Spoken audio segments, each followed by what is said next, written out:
Good morning, good afternoon, and good evening to all of you, whenever where are you calling from. I'm happy to welcome you on our webinar together with my co-panelist Avinash Pant.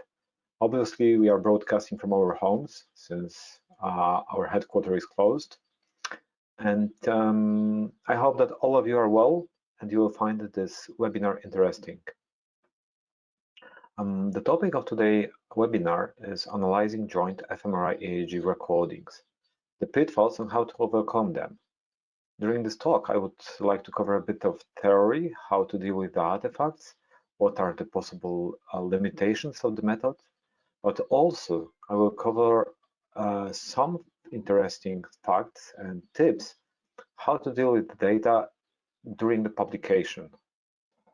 First of all, let's focus on the topic why to do the simultaneous EEG-fMRI or joint EEG-fMRI. These both modalities differ significantly in spatial resolution, temporal resolution, and signal origin. So basically, EEG has very limited spatial resolution, but superb temporal resolution. fMRI is a totally opposite. It has very high spatial resolution, but the temporal resolution is very, very low. The EEG signal is coming from the electrical activity in the brain. So actually what the brain cells do, we can observe using EEG. With fMRI, we are observing a surrogate signal. So the changes in the blood oxygenation, which is related to the brain activity, but it's not directly the brain activity. But the important thing is that we are observing the same brain.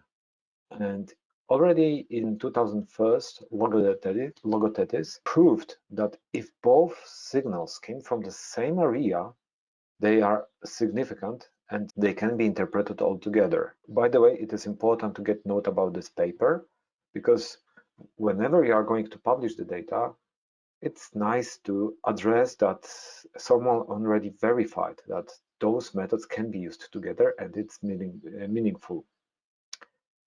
When we talk about the brain activity, we can see that a lot of things happening.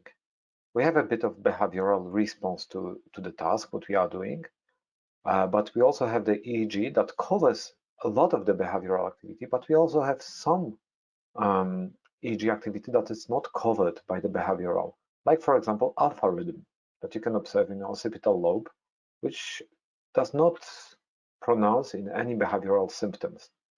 Also, fMRI has a lot of together with the behavioral, a lot of the same with the EEG, but there is a lot of things happening in the background that we are not able to observe anyway different than with the fMRI, like all the resting state fMRI studies.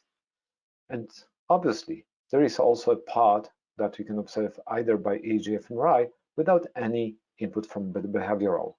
Keep in mind this chart because this is very important for the future data analysis. What are the problems of the simultaneous EEG-fMRI? So first of all, we have a lot of artifacts in the EEG data.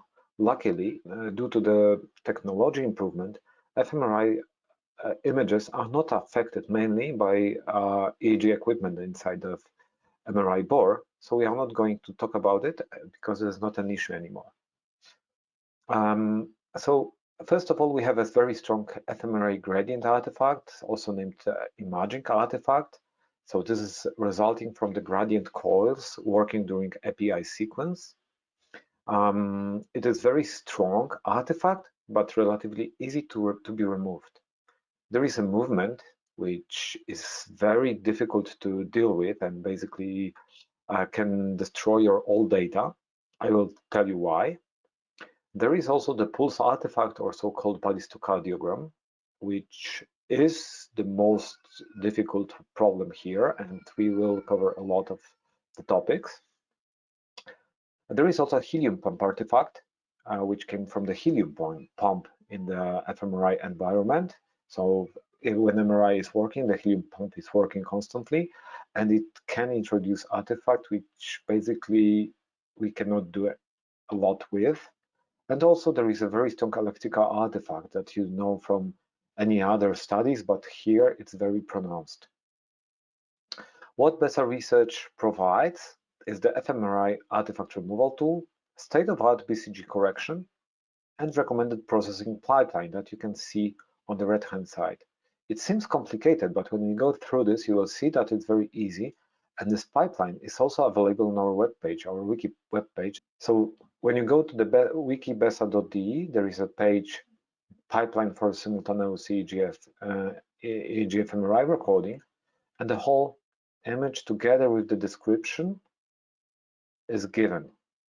Please do not hesitate to ask any questions during my talk. I will try to check the list of questions whenever I can, because I like to have it interactive, and I would like you to all understand what I'm talking about, especially with the more tricky parts. So let's continue. What we can do with the fMRI gradient artifact. So as I told you, the result of it is a fast switching of magnetic fields during acquisition by the gradient coils. And as the second Maxwell law says that changing magnetic field induced changing electrical field. And this is basically this. So pure physics. And the method to remove it, it's existing for a very long time. It's named moving average subtraction. And different methods were proposed over the years, but still this method has been proven to be the most successful. What are the requirements to apply this? First of all, each artifact occurrence has to be identical. That is true if we are recording data from the phantom. If we have a human subject, it will move during the subject, and every movement will change the artifact. So that is the tricky part. This is why this is so important for the subject to not move. EEG signal has to be stationary. Basically, our brain activity is random and is stationary, except when we are doing the ERP experiment and we interfere with the brain activity during the stimulation, and we have the brain responses locked in time together with the stimuli. So how to deal with this? How to do the EEG-fMRI when we want to do the ERP experiment? In most of the cases when we want to do EEG-fMRI. It is very basic. We just need to add the jitter to the ERP paradigm, so that every event has to be randomly distributed, and then the brain responses in time, they are not time locked, then the stationarity is preserved. And we also have to care about the triggers of the fMRI volumes acquisition that will be, or is mainly solved by the hardware. So if you don't have clock synchronization module for your EEG equipment that will synchronize EEG with fMRI, ask your distributor for such device. All of the main vendors produce this stuff, and this is very important because without it, Basij will not allow you to perform the artifact correction. So how this fMRI gradient artifact algorithm works, how it removes the artifact with this moving average subtraction. So let's focus on this part of the signal. This is one volume. During this block, the volume was registered of EPI sequence. We get surroundings, usually 16, but in that case, I just selected 8 surrounding occurrences of the same volumes, because you have to know that luckily, during the EPI sequence, every time you record the volume, the sequence of the gradients is exactly the same. So the artifact is exactly the same. So if the brain activity is random, then we will only remove the averaged signal. So we create the average of this block. Then we move to the next block, get the surroundings, average them, and prepare average block. And so on. We continue with this, creating more and more blocks. And then we create the whole array of it. So you will see that we have at the end the whole array of the average templates. When we have this done, we are going back to the beginning. We'll get the first block. We'll subtract the average, and we will get the clean data. And when we do that, constantly over the whole data, we can recreate the whole data without the fMRI gradient artifact. Of course, this is just the theory, and in practice, everything is solved by the algorithm, so you don't need to worry. This is just for you to understand how the method works. Then we end up with the clean data, but you already can see that there is a BCG artifact, there is a very strong pulsating artifact.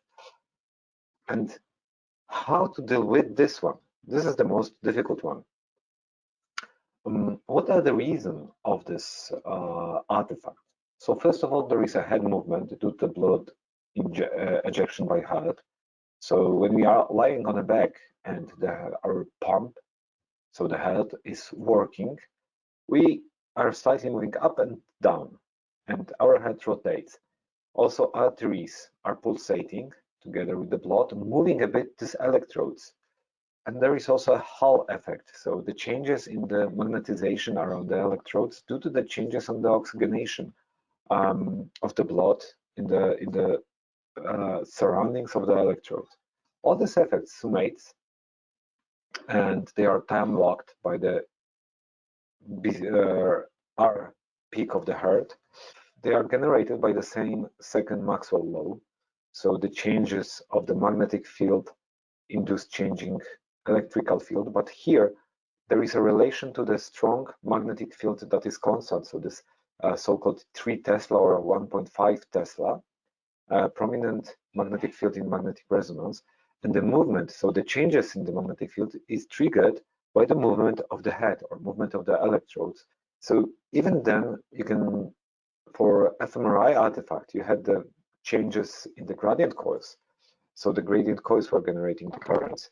Now we have the electrodes that are moving in a constant current, which also induce the artifact in the same way. How we are going to do this? We are going to perform spatial filtration.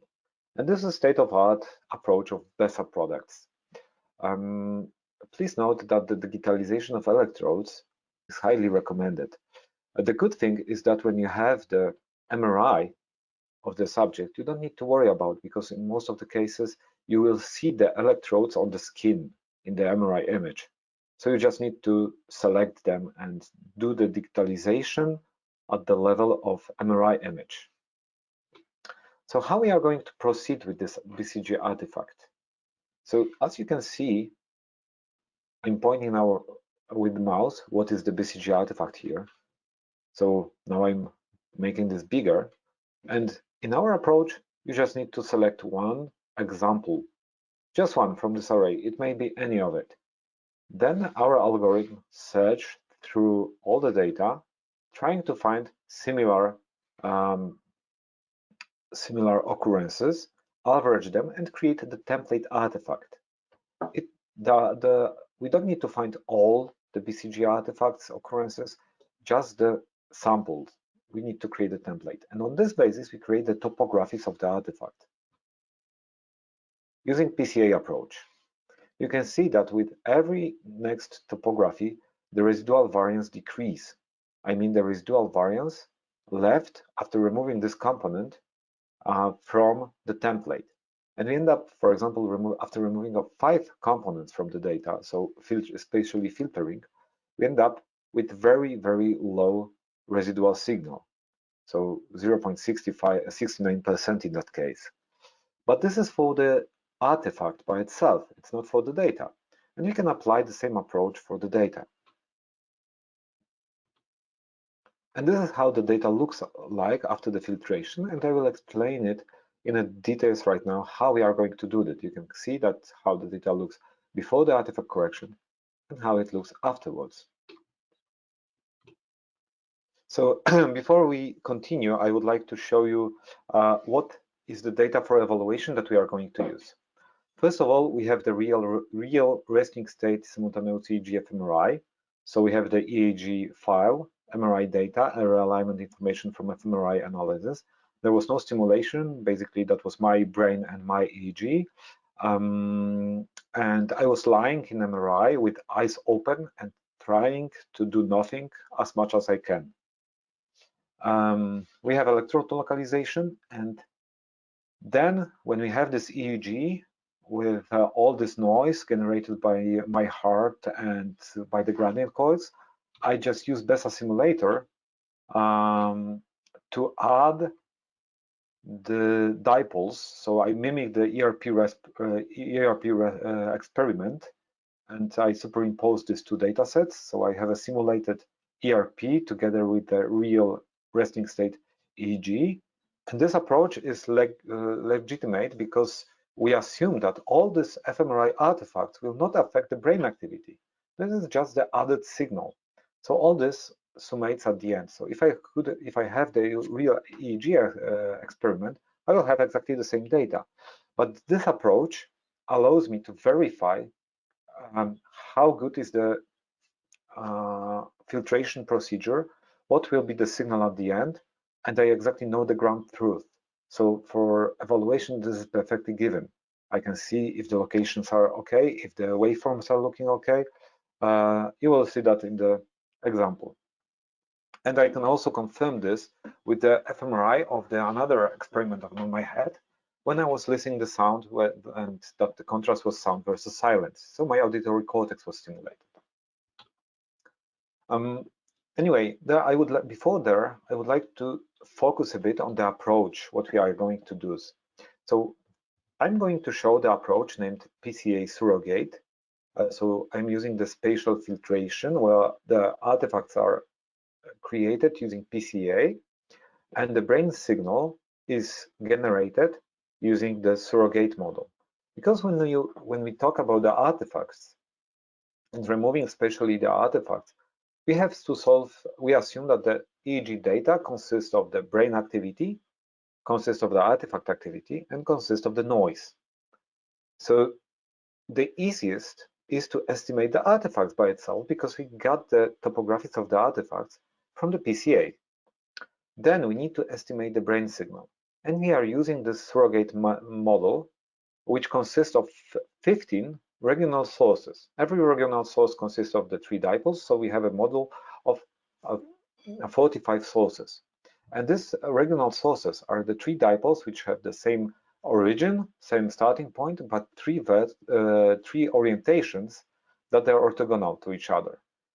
That means that every regional source explains the brain activity in roughly 3 centimeter sphere around the regional source. And we can see how it looks like.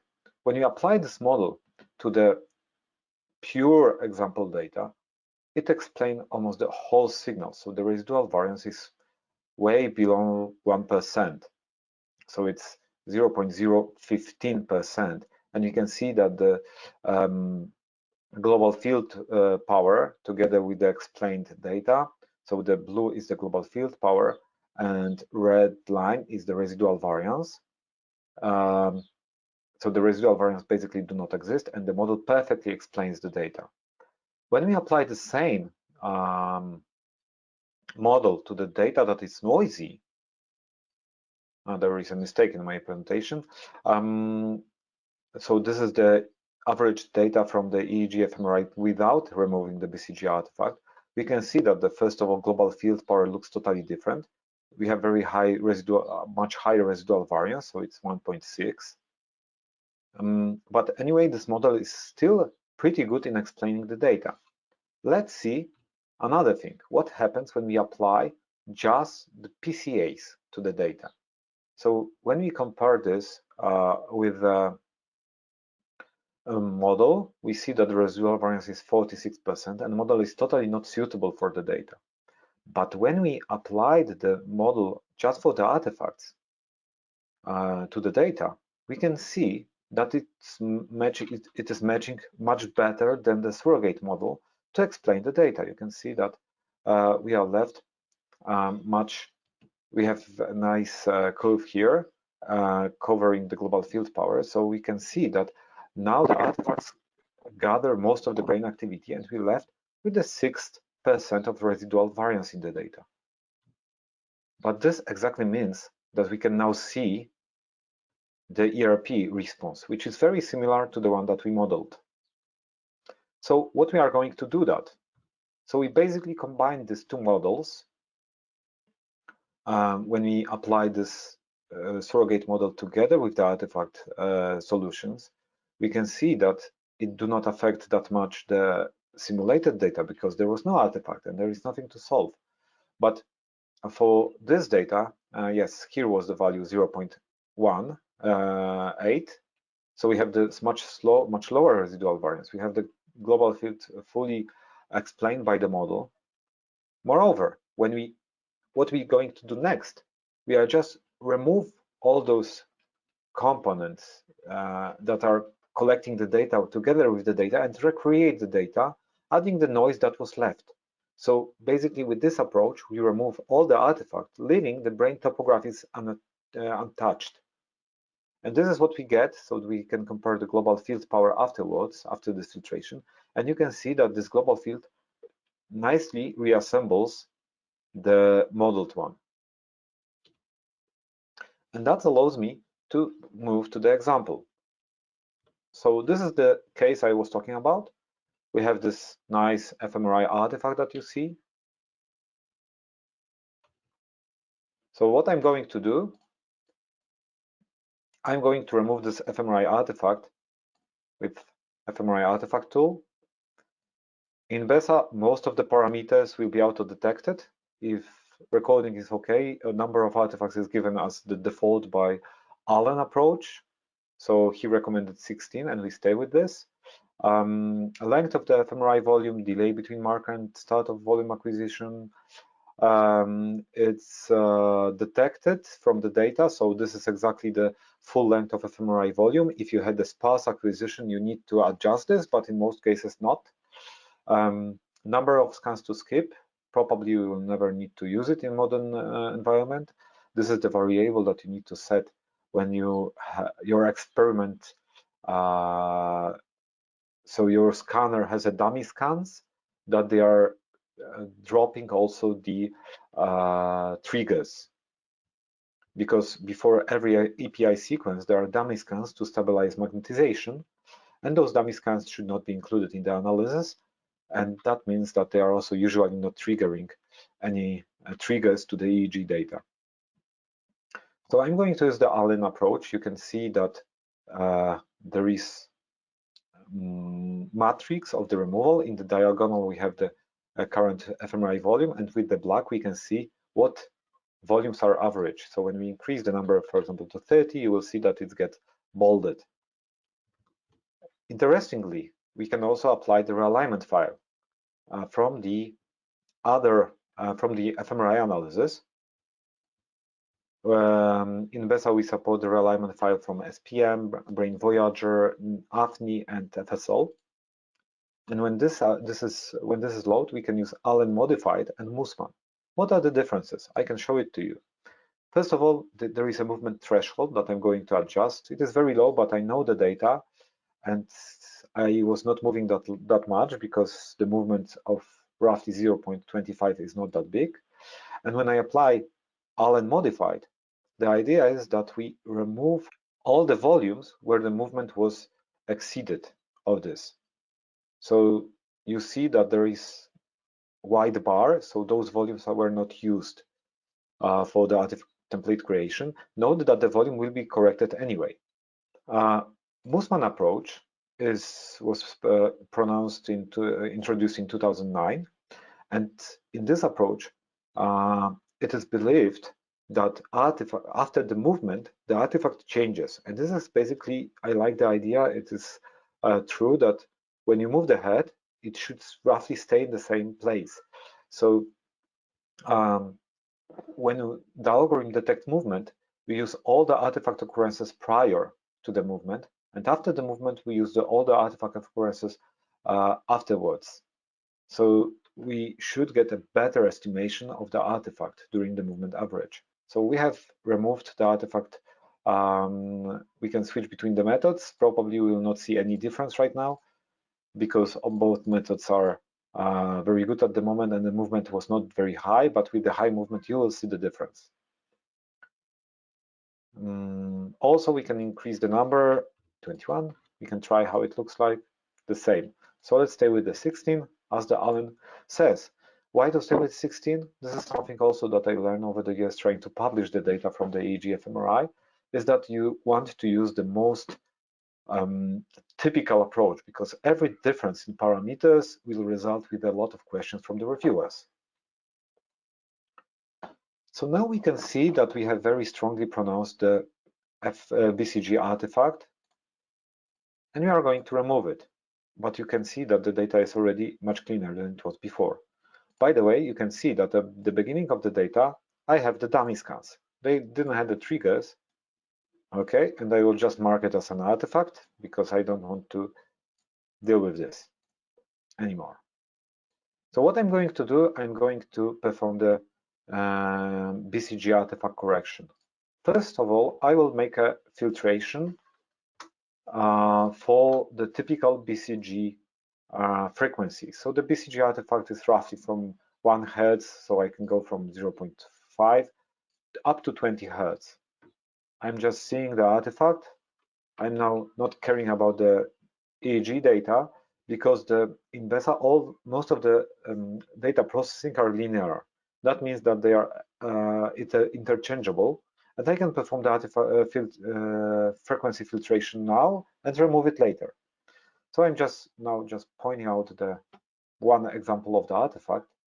I will press this search average view button to create the template with using all channels, current filtration, current block. And I will just start searching the data for the artifact.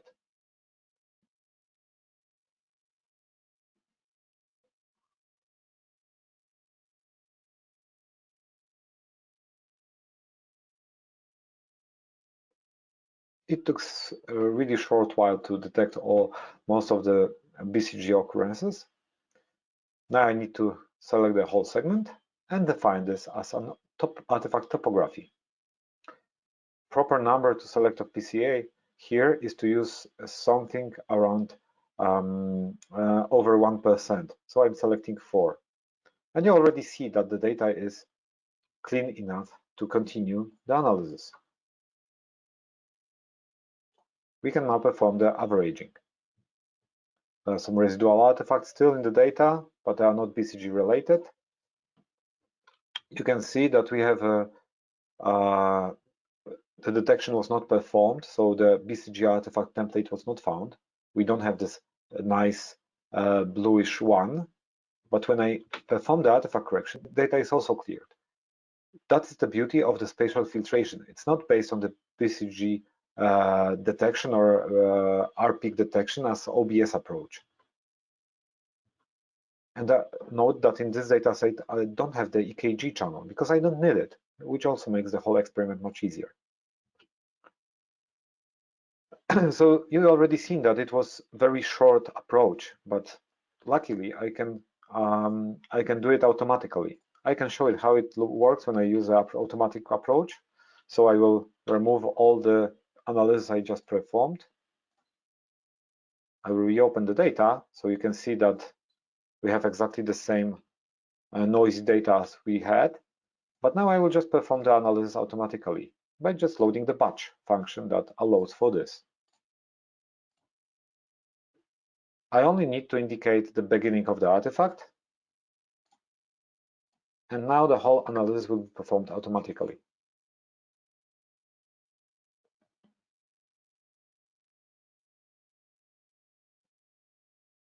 After the detection will be performed, which should happen soon.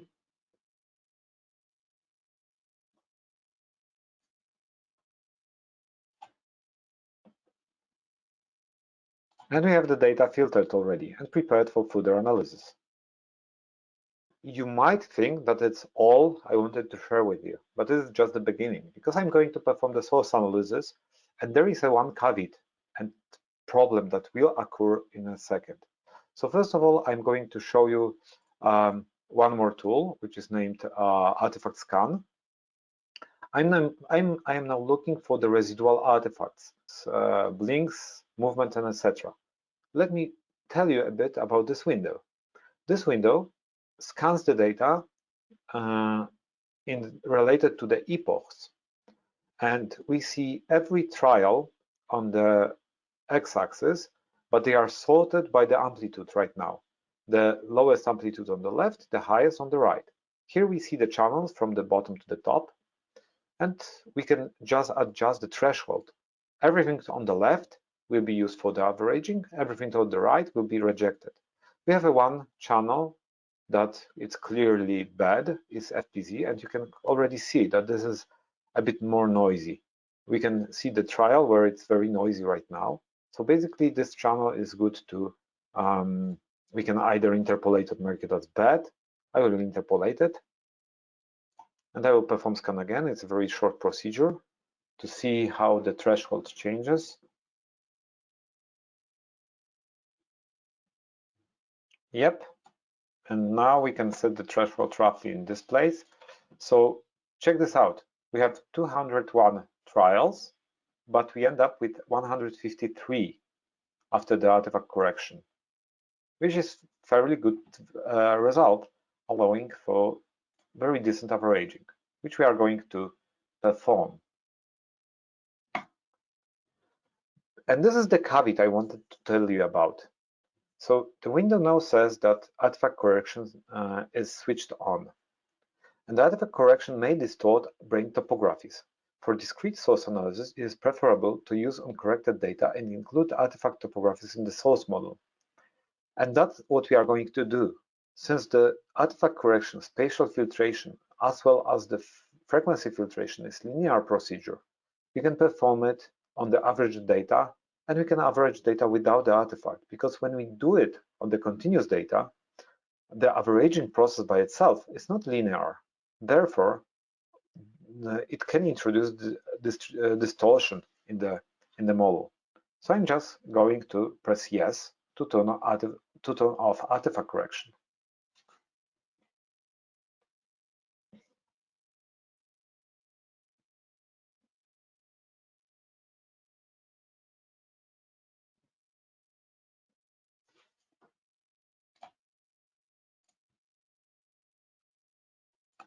Okay, so you can see that we are now filtering from 0.1 to 30 Hz, and you can see that there is no ERP response visible because we have the data not artifact corrected. How to correct the data? Very easily. We just need to load the one that we just created.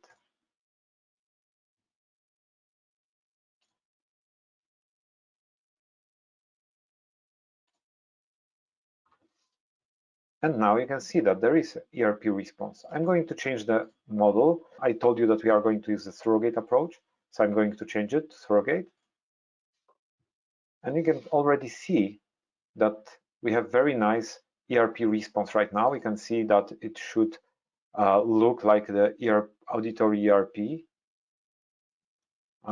What else we can do?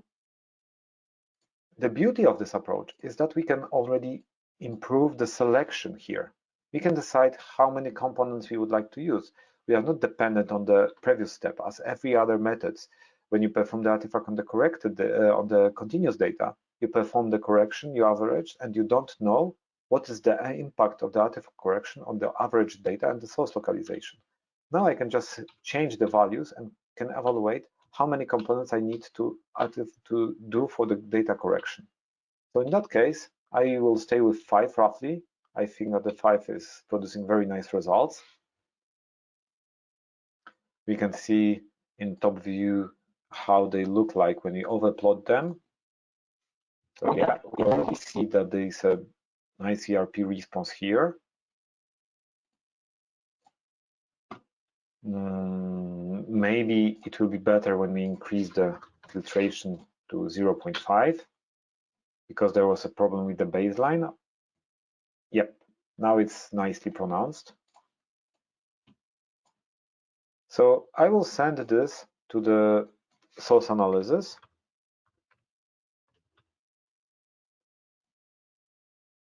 We can clearly see that there is a ERP response here. At the first, I will open the one of the solution that I will turn off. This is the model solution. So this is exactly the sources where they were modeled. So this is something that we are looking for. I will disable them and I will keep them as the reference. What I'm going to do, I'm just going to drop two sources, force one to be symmetric to another, and set the interval for fitting. Make sure that we are using individual fem model, because in that case that was individual fem. And we can start fitting the sources. Voila! We end up with the source localization and almost in the same brain area as the modeled sources. The discrepancy is very, very low, but most importantly, check out the orientation of the sources. It is very, very similar.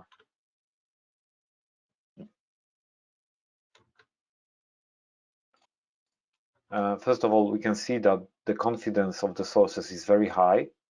So the sources are matching very well to the solution.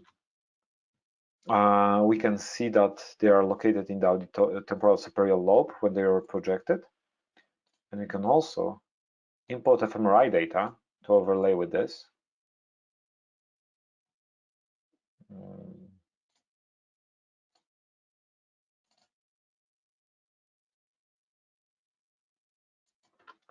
So it was 50 images, so I want to have a threshold of 0.001, very typical fMRI threshold.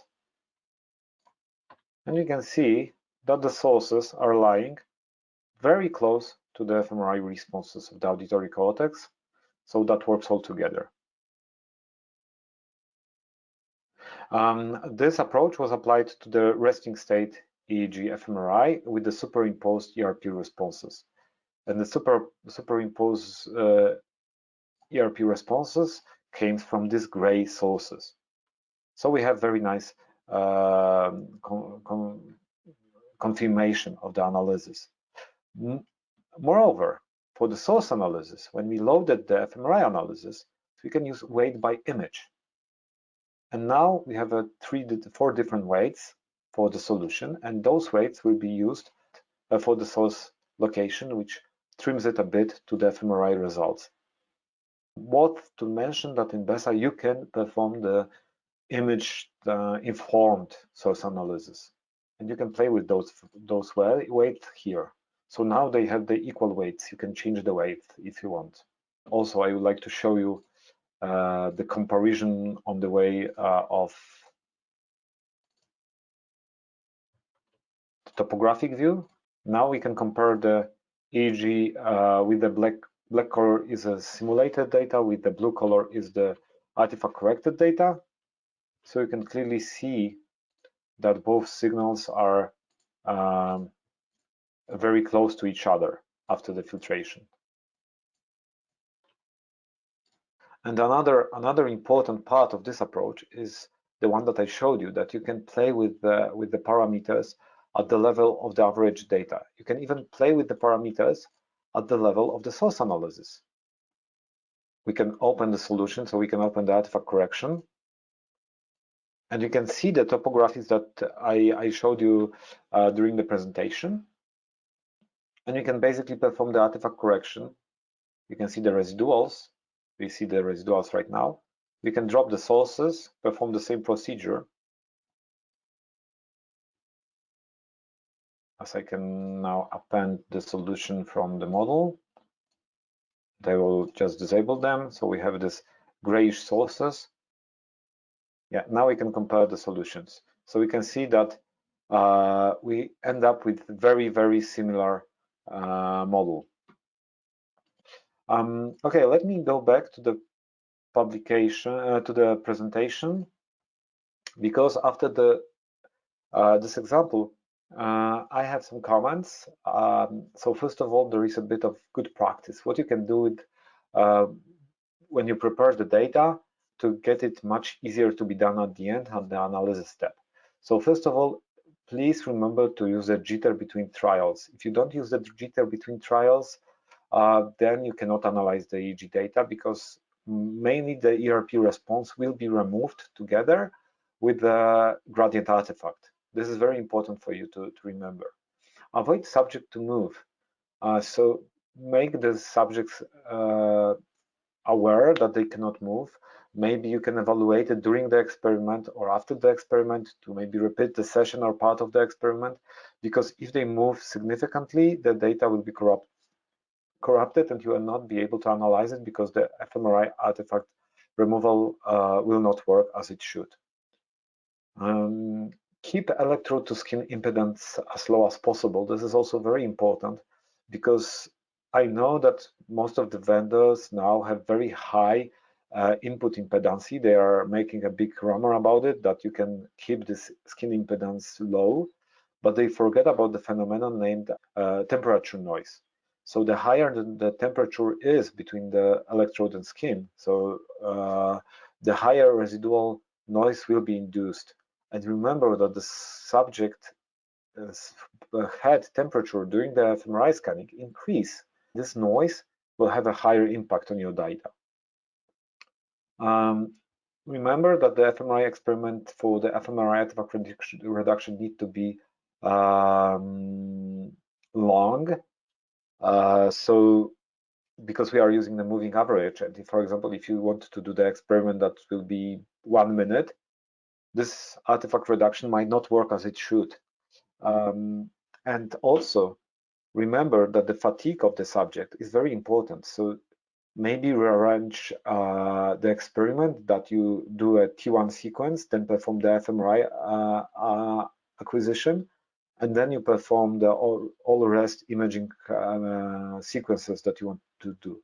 Also remember to make this experiment as short as possible, because you don't want to have an annoyed subject at the end that will not participate or will move or will do something else during the experiment. Finally, there is a tip that you should move subject 4 centimeters caudal in caudal direction from standard position in MRI, because usually you place the subject in MRI with the crosshair placed on nasion. But for fMRI sequence with the EEG, you want to make a nasion 4 centimeters higher, because you want to make all the electrodes in the center of the magnetic field, and it will not harm your fMRI images that much. So that's a tip that allows to reduce a bit of the artifacts, because they will be more in the central part of the field. And that is not invented by me. That is the paper from Karen Mullinger, that I'm really thankful for finding this obvious relation. And it was, I think, in 2008 or something like this. So you can look for Karen Mullinger. And also, there is always nice, if it's possible, repeat experiment outside MRI bore. Basically, you don't want to do EEG-fMRI when it's not needed. So I think all of you understand it, that making this life complicated with the EEG, fMRI artifacts and etc., it's pointless when you can do really these two modalities independently. So for some experiments like simple finger tapping, very simple auditory input, visual input, you can perform these experiments fully independent, and this is a better approach.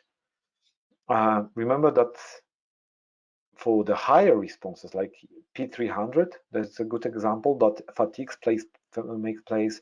There is importance if the subject do it for the first or the last time.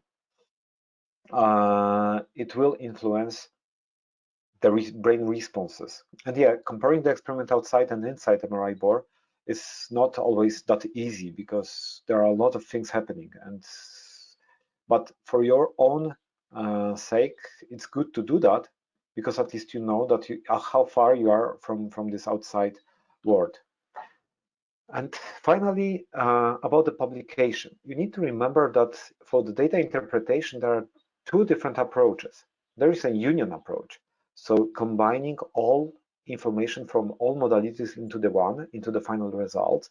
And this is a good approach for the resting state experiments and exploration studies. So if you want to find out what is happening in the brain, you look at all things that happens around and try to interpret it. Also, remember that there is another approach. It names intersection approach. It is a very effective approach for the ERP experiment or therapy training evaluation, I must say, that when you focus on the things that are common for both of all. So very good example is the therapy or training evaluation, that you might have very slight changes in EEG, very slight changes in fMRI, and slight changes in behavioral outcomes as well.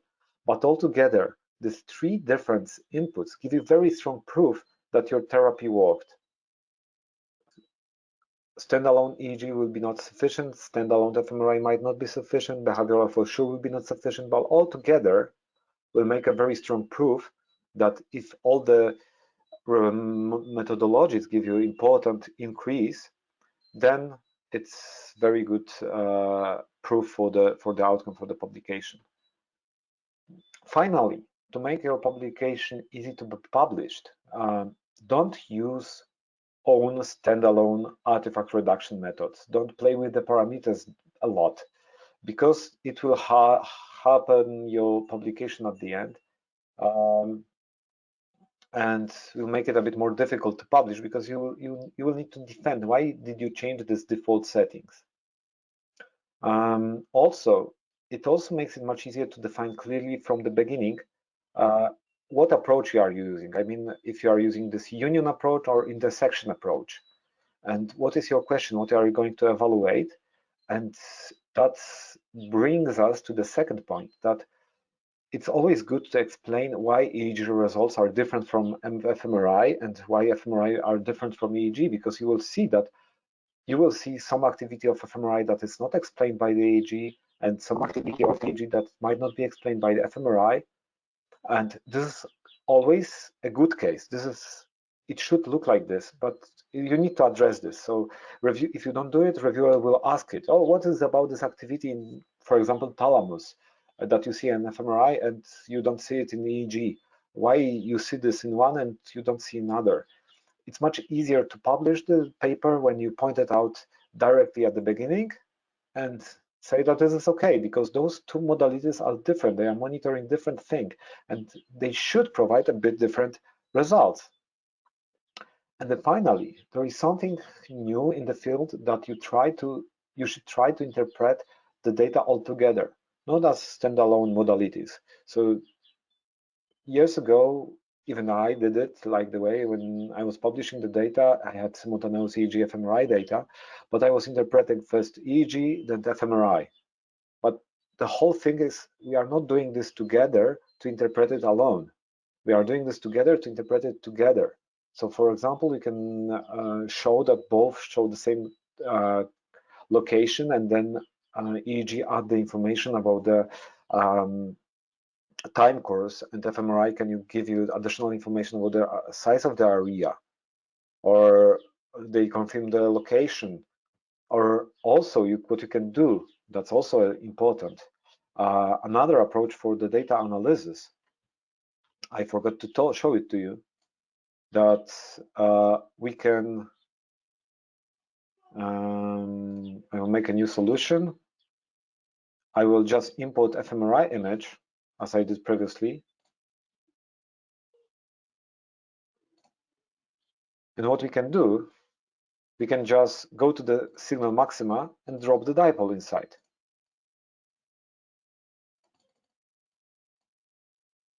And that's also okay. And then we just need to